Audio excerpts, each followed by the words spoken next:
आदर्श बीवी, आदर्श भाभी और अब आदर्श सास, ये आदर्श शब्द सदा से मेरे नाम के साथ जुड़ा हुआ है। ये किताब मुझे यूं ही नहीं मिल गया, इसके लिए मैंने बरसों मेहनत की है, त्याग और संयम की नींव पर इसे खड़ा किया है। इस दुनिया में जहाँ सब एक दूसरे को लूटते खसोटते में बुराई करने में ही आनंद प्राप्त करते हैं, वहाँ आदर्श का किताब पा लेना कोई आसान बात नहीं है। मैं जब नई नई ब्याह कर आई थी, मन में एक सपना संजोया था कि मैं एक आदर्श पत्नी व बहू बनकर रहूँगी। हर परिस्थिति का सामना करने के लिए मैं कमस कसकर तैयार थी। 2 दिनों में ही घर में सबने कहना शुरू कर दिया, बहू तो बहुत अच्छी है। इन्होंने भी कहा, शोभा तुम बहुत अच्छी हो। मैं इस अच्छी से भी ऊपर उठना चाहती थी। मैंने इसके लिए बहुत मेहनत की। ऐसा नहीं है कि मैं सिर्फ अच्छा कहलाने के लिए ही ये सारी कोशिश करती थी। मैं अपनी आदत से भी मजबूर थी। दूसरों की खुशी रखने में ही मुझे संतोष मिलता था। मैं सुबह 5 बजे उठ जाती थी। स्नान पूजा के बाद सारे घर में झाड़ू लगाना, सफाई करना, पोछा लगाना, फिर सारे बर्तन रगड़ रगड़ कर साफ करना। पानी भर इतना काम हो जाने तक सब उठ जाते थे। फिर मैं चाय बनाती थी। सब हाथ मुंह धोकर टेबल पर आ जाते। सब इकट्ठे चाय पी रहे होते। उस वक्त मैं रसोई में नाश्ते की तैयारी में जुटी होती थी। बाबूजी को सूजी का हलवा पसंद था तो इन्हें बेसन के पकौड़े। ननद इन दोनों में से कुछ नहीं खाती थी। इसके लिए नमक का पराठा देवर के लिए तथा इनके लिए ब्रेड आमलेट। सासू जी का मेन्यू रोज़ बदलता रहता था, इसलिए रोज़ उनसे पूछकर ही बनाती थी। नाश्ते के तुरंत बाद ही मैं खाने की तैयारी शुरू कर देती थी। इधर दाल चढ़ाकर नाश्ता टेबल पर रखती और फिर सबको बुलाती। कोई नहा रहा होता तो कोई वर्जिश कर रहा होता। ननद किसी अपनाइश में डूबी होती। नज़र उठाते बिना ही जवाब देती, आती हूँ ना, हल्ला क्यों मचा रही हो भाभी। सासू जी नहा धोकर पूजा कर रही होती। मैं सबको आने के लिए कहकर रसोई में वापस आ जाती। आँच से दाल उतारकर सब्जी चढ़ाती, फिर दौड़कर अपने बेडरूम में आती। इनके ऑफिस के कपड़े निकालती, पैंट शर्ट रुमाल जूते मोजे तौलिया साबुन सब यथा स्थान रखती। फिर जल्दी से इनका टिफ़िन तैयार करती। तब तक सब नाश्ते के लिए आ जाते। सब खुश होकर नाश्ता करते और मेरी तारीफ़ करते। सासू जी कहते, बहू तुम बहुत लाजवाब हलवा बनाती हो। सासू जी कहते, बेचारी सुबह से ही काम में लग जाती है। ननद देवर और खुद से ये मेरी भी तारीफ़ किए बिना नहीं रहते। धीरे धीरे मेरे नाम से अच्छी के स्थान पर आदर्श शब्द जुड़ गया। ये नाम मुझसे छीन ना लिया जाए, इसलिए मैं सबकी बहुत सेवा करती, सबको खुश रखती। मगर इस भागदौड़ में मैं बुरी तरह से थक जाती हूँ। इनके ऑफिस चले जाने के बाद सासू जी सत्संग में चली जाती, ससुर जी अपने दोस्तों से मिलने और ननद तथा देवर कॉलेज में, घर में अकेली रह जाती। फिर कपड़ों का घाट लगता, घर भर के कपड़े धोती। फिर दोपहर को सबको गर्मा गर्म खाना, शाम को फिर वही चाय से लेकर रात के खाने तक का सिलसिला। रात को जब बिस्तर पर जाती तो थक कर चूर हो गई होती, पैरों के तलवे दुख रहे होते। तब ये मुझसे कहते, शोभा तुम सचमुच महान हो, घर के सारे काम तुमने अपने ऊपर ले ली है। माँ और पिताजी तुमसे इतने खुश हैं कि तुम्हारा गुणगान गाते नहीं थकते। सच मैंने सपने में भी नहीं सोचा था कि मुझे तुम्हारे जैसी पत्नी मिलेगी। मेरी सारी थकान दूर हो जाती। फिर मेरे पैर भारी हो गए तो भी मैं सब कुछ करती रही, सब वैसे ही चलता रहा।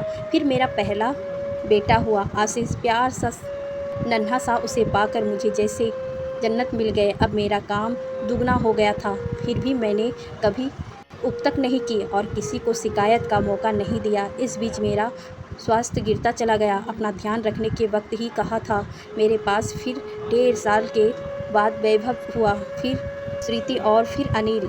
शादी के बाद कितने अरमान थे, कितने सपने देखा करती थी कि मैं इनके साथ कश्मीर घूम रही हूँ। दोनों बर्फ़ पर बच्चों की तरह दौड़ रहे हैं, एक दूसरे पर बर्फ़ के गोले फेंक रहे हैं, खूब हंस रहे हैं। फिल्मों सैर सपाटा, ना कोई ना डर चिंता पर, वो सब कहाँ। सपनों का नर्म बिछौना यथार्थ के कटोरे धरातल पर बिछा हुआ था। मैंने ना तो कभी इनसे अपने अरमानों की बात की, इनके धूल मिलने का डर था। कहीं वो ये ना कहे कि इतनी जिम्मेदारियां हैं मेरे ऊपर। घूमने, सैर सपाटे, फिल्में देखने में खर्च क्या कम होंगे।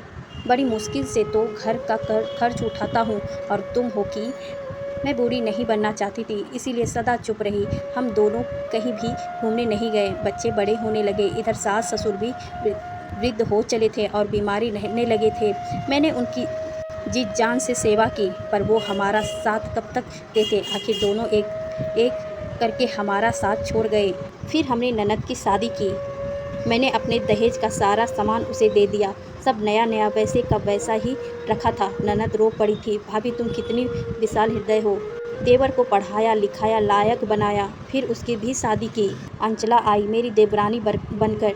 मैं उम्र में उनसे बहुत बड़ी थी, वो मेरी इज्जत करती थी। मैंने सोचा था शायद अब मुझे थोड़ी राहत मिलेगी, पर ये क्या। उस दिन जैसे ही आंचला ने रसोई में आकर सब्जी काटने के लिए चाकू उठाए, देवर जी पीछे पीछे आए और उसका हाथ पकड़कर खींचते हुए बाहर ले जाने लगे और बोले, तुम्हें खाना बनाने की कोई ज़रूरत नहीं है। भाभी के जैसे खाना तो कोई बना ही नहीं सकता। मैं तो ज़िंदगी भर उन्हीं का हाथ का खाना खाना चाहता हूँ। क्यों भाभी। मैं मुस्कुराकर बात को हंसी में डाल गई थी। फिर तो आंचला कभी मेरी सहायता के लिए नहीं आती थी। मैं भी तो एक इंसान हूँ, मेरे भी इच्छा होती थी कि कभी आराम करूँ, पर मैंने कभी उनसे कुछ नहीं कहा। आंचला हमेशा अपनी सहेलियों से यही कहती, भाभी बहुत अच्छी है, मुझे तो किसी काम को हाथ ही नहीं लगाने देती। धीरे धीरे बच्चे भी बड़े हो गए, सब अपनी अपनी पढ़ाई में व्यस्त हो गए।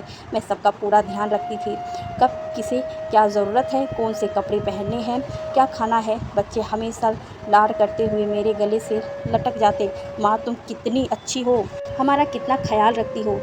श्रुति ने भी कभी कोई काम सीखने में रुचि नहीं ली। बचपन से आदत जो पड़ गई थी माँ भर निर्भर रहने की। हाँ, जब कभी मैंने खास किसी काम के लिए कहा तो अवश्य ही वो मेरी सहायता की। बेटे तो फिर बेटे थे, वो तो राजकुमारों की तरह रहते थे और मैंने भी उनकी हर इच्छा पूरी करने की कोशिश की। बेटी जब 22 की हुई तो हमने उसकी शादी कर दी। वह ससुराल चली गई। बेटे नए जमाने के थे। बड़े बेटे आशीष ने अपने पसंद से अंतर्जातीय विवाह किया। मैंने थोड़ी चैन की सांस ली कि अब तो मेरी बहू आ गई है। अब शायद वर्षों से चली आ रही ज़िंदगी की इस आपाधापी से थोड़ी राहत मिलेगी। मगर उस वक्त मेरे दुख की सीमा नहीं रही जब देवर जी की बातों को मेरे बेटे ने भी दोहराया। शादी के कुछ दिनों के बाद एक दिन सलेहा को काम करते देख कर बोला, ये क्या सलेहा, तुम काम कर रही हो। अरे तुम आराम से बैठो, अभी तो हमारी मौज मस्ती के दिन है। और फिर माँ है ना उनके होते हमें किस बात की चिंता। फिर भी सलेहा ने कुछ बोलना चाहा था, मगर आशीष उसको पकड़ कर बाहर ले गया। अब मेरा सास का भी एक आदर्श रूप बन गया था। हालांकि सलेहा बुरी नहीं थी, पर जब पति खुद काम करने से मना कर रहा है तो वो भी निश्चित हो गई थी। मैंने भी वक्त का इंतज़ार किया। वैभव और अनिल की शादी एक साथ कर दी, पर आरती और अनुराधा भी आकर सलेहा के रूम में ही ढल गए। घर का वातावरण ही कुछ ऐसा हो गया था कि सब मुझ पर ही निर्भर थे।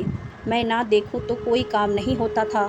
मैंने भी सोचा चलो बच्चे हैं, घूमने फिरने की उम्र है।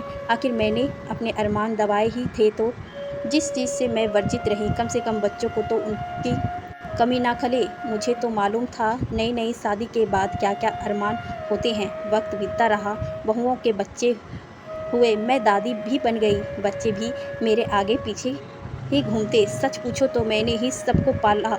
बहुएं मेरे गुणगान गाते ना थकती थी। वैभव मेरे पास आकर बोला, माँ इन लोगों से कोई काम नहीं होगा, क्यों ना हम कोई नौकर रख ले। मेरी आंखें के कोर भीग गए थे। इतने वर्षों से सब कुछ मैं कर रही थी, आज जब मेरी बीमारी की वजह से बहुएं पर 2 दिनों के लिए काम आ पड़ा तो नौकर रखने की बात कर रहे हैं। फिर ये रिटायर हो गए, अपना समय दोस्तों के साथ ताश खेलने कर बीत गए, पर मेरी दिनचर्या में कोई फ़र्क नहीं आया। उस दिन की घटना मैं कभी नहीं भूल पाती।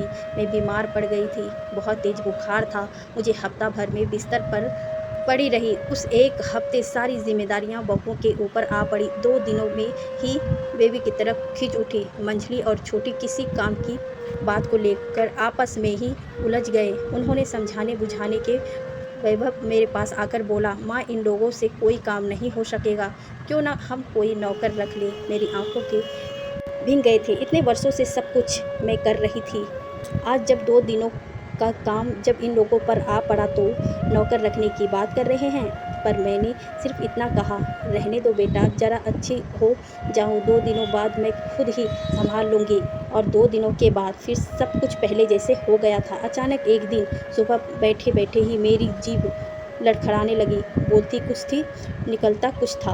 मैं खुद हैरान थी कि ये क्या हो रहा है। शाम होते होते मेरा पूरा बायां हिस्सा शून्य हो गया। डॉक्टर बुलाया गया। सब जांच कराने पर पता चला मुझे लकवा मार गया है। सारे घर में एक सन्नाटा सा छा गया। मैंने मुस्कुराकर कहा, क्या बात है, सबने मुंह क्यों लटका रखे हैं? भगवान ने चाहा तो जल्दी ठीक हो जाऊंगी, पर मजबूरी वश मैंने बिस्तर पकड़ लिया। अपना काम करने लायक भी ना रही। तीनों बहुओं के मुंह उतर गए थे। कुछ दिनों तक तो सबने खूब सेवा की, फिर धीरे धीरे सब अपनी अपनी दिनचर्या पर उतर आए। मैं सब सुबह से 12 बजे तक भूखी प्यासी लेटी रहती हूँ। किसी को मेरी फिक्र ही नहीं है। घर में एक तनाव सा आ गया है। तीनों बहुओं का परस्पर प्रेम प्रदर्शन अब लड़ाई झगड़े में बदल गया है। आखिर पत्नियों की तकरार से आकर तीनों बेटे अलग हो गए। मेरी हालत देखकर तीनों मेरे जीते जी संपत्ति का बंटवारा चाहते हैं। सीधे मुंह कोई कह नहीं पाता, पर उनकी बातों से मुझे सब समझ में आता है। बेटी भी आई मुझे देखने, पर वो तो पराई घरवाली है, कितने दिन रहती। आशीष चाहता है मैं वैभव के पास रहें और वैभव चाहता है अनिल के पास रहूं। इन्हें भी अपना वक्त बिताना अच्छी तरह आता है। वो रात को अक्सर पूछते हैं, शोभा कोई तकलीफ हो तो बता देना। शारीरिक तकलीफ तो मैं सह सकती हूँ, पर मुझे इस रोग ने ज़िंदगी का अर्थात से वाकिफ़ करा के जो मानसिक अशांति दी है, वो मेरी सहन शक्ति से बाहर है। आज मुझे यह महसूस हो रहा है कि इस आदर्श शब्द से मैं बरसों चली गई हूँ। मेरे अच्छे होने का फ़ायदा घर के एक एक सदस्य ने उठाया है। मैं मरीचिका सी आदर्श के पीछे भागती रही और सबने मेरी इस कमजोरी का फ़ायदा उठाया है। जीवन मैंने हमेशा दूसरों के लिए जिया है, और आज जब मैं जीवन के कगार पर खड़ी हूँ तो चेहरे मुझे अजनबी से रहे हैं। क्या मेरे 3 बेटे बहुएं, पोते पोतियाँ, बेटी देवर देवरानी, ये सब मिलकर मुझे अकेली का बोझ नहीं उठा सकते? हर बेटा चाहता है कि माँ को दूसरा बेटा ले जाए। बेटी ससुराल की दुहाई दे कर चली गई। ये भी मेरे पास बैठकर अपना वक्त बर्बाद नहीं करना चाहते। कितना मतलबी है ये इंसान, सिर्फ अपने सुख देखता है। आज एक प्रश्न मुझे बार बार परेशान कर रहा है, क्या अपना जीवन दूसरों के लिए जीकर मैंने गलती की, या फिर ये सब अपना कर्तव्य भूल गए हैं?